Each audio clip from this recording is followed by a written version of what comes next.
Yr amgylchedd, mae diogel ei chwarae a chymdeithasu a phryderon ariannol yw'r prif bethau sy'n poeni pobl ifanc yng Nghymru. Holodd arolwg chi sy'n bwysig dros 2,700 o blant a phobl ifanc yng Nghymru yn gynharach eleni, a chyhoeddi'r canlyniadau'r arolwg heddiw.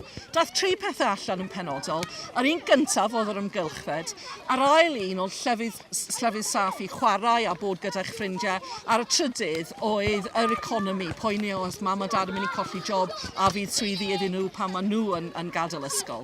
Lansiwyd yr arolwg yn yr haf gan bwyllgor plant a phobl ifanc Cynulliad Cenedlaethol Cymru, a chafwyd bythau pleidleisio arbennig mewn digwyddiadau fel Eisteddfod yr Urdd, yr Eisteddfod Genedlaethol a'r Sioe Frenhinol.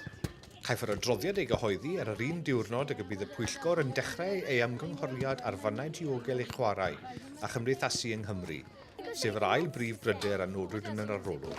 It's not fair that people like train on or understaffed if they're not loaded up, they're still young and there's nothing down there for them in training because they're always wrecked in the park and there's nothing down there for them, so they should have something like this down there and there should be cameras in the park because all the time it's just getting wrecked.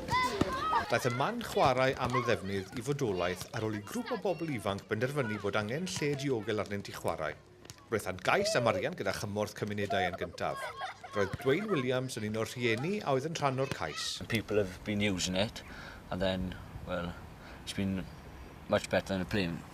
Rather than just a field, it's something for them to do and go and safe, which is the main thing, because I think if it was just a field and, you know what I mean, there's nothing for them to do, it's not very safe. Don't know what's laying around, but people can see them. Mae'r pwyllgor yn gofyn am dystiolaeth gan blant a phobl ifanc ar gyfer ei ymchwiliad. Bydd holiaduron yn cael ei hanfon, ond croesewir ffotograffau a fideos hefyd. Mae mwy o fanylion ar ein gwefan.